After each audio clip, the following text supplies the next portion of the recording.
Hey Super Squid Squad! The Octo Expansion just released, and I've been playing a lot of it on my alt account. So today, I'm going to go over 3 small things about the Octo Expansion that you might not have noticed.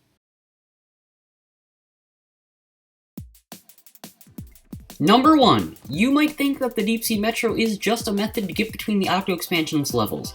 And, well, it is. But there's some cool stuff if you look through the windows on your subway car.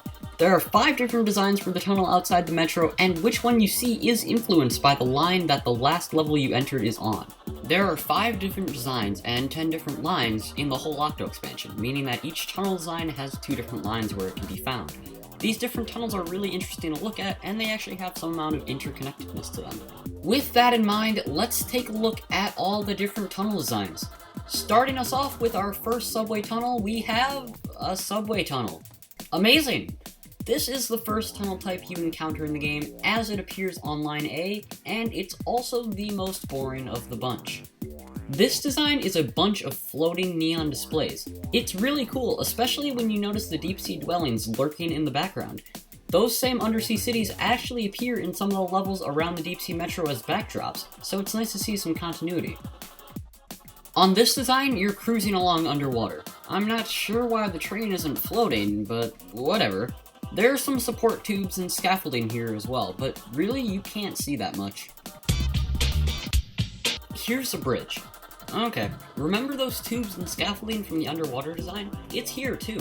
It's nice to see that the world of the Deep Sea Metro has some connectedness to it. Another thing to note is that there's 1 additional track on your left and 2 on your right. You can actually occasionally see some other metros going along those tracks as well. And finally, we're back in a tunnel. It's a fitting ending, though this time we can actually see more of what's around us, which is nice. There's another track on your left and some nice sea kelp on your right. In the background you can see some triangular wall panels that are really far away, showing us how big this facility really is. Okay, that's all the different tunnel designs. If you want to check them out for yourself, the tunnel design is dependent on the last level that you played. So if you just came out of a level on line A, you'd get the design from line A. Remember that you don't need to actually finish the level, just enter and exit. The second thing you might not know about the Octo Expansion is that if you save an Octoling to an Amiibo, you would think that you could use an Octoling on any account, even ones that don't have the DLC or the Octolings unlocked. Well, let's try it out.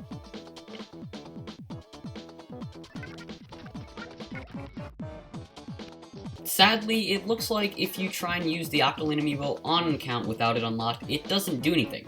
I really hoped that this would work, but because neither gear nor Octoling are transferred off of the Amiibo, the 15 people that actually end up using Amiibo will forever be disappointed. It makes sense why Nintendo would do this, but since it doesn't transfer gear or control settings either, this could actually be a little annoying. And for our final small fact, if you bought the Octo Expansion, you probably got the Studio Octophones and the Octo Layered Long Sleeve. Before the expansion released, you'd see a lot of them in online battles. This is actually a reference to the Splatoon 1 global test fire. Looks pretty similar, right? If you pre-purchased the game during the test fire, you got the studio headphones and an outfit suspiciously similar to the Octo Layered LS. Here's the side-by-side comparison. The only differences I noticed beyond the colors and the stickers is that the little tag here on the Splatoon 1 gear is the Squid Force logo, but the Octo gear has the Cuddle Gear logo instead. It also looks like the text in Inkling behind each Squid or Octo sticker is slightly different as well. Okay, that's all I've got for this short video. Let me know if you like this style, and I might do more things you might not know in the future. Otherwise, bye, and until next time, I am Super Squid Jump, blasting off again. Bye!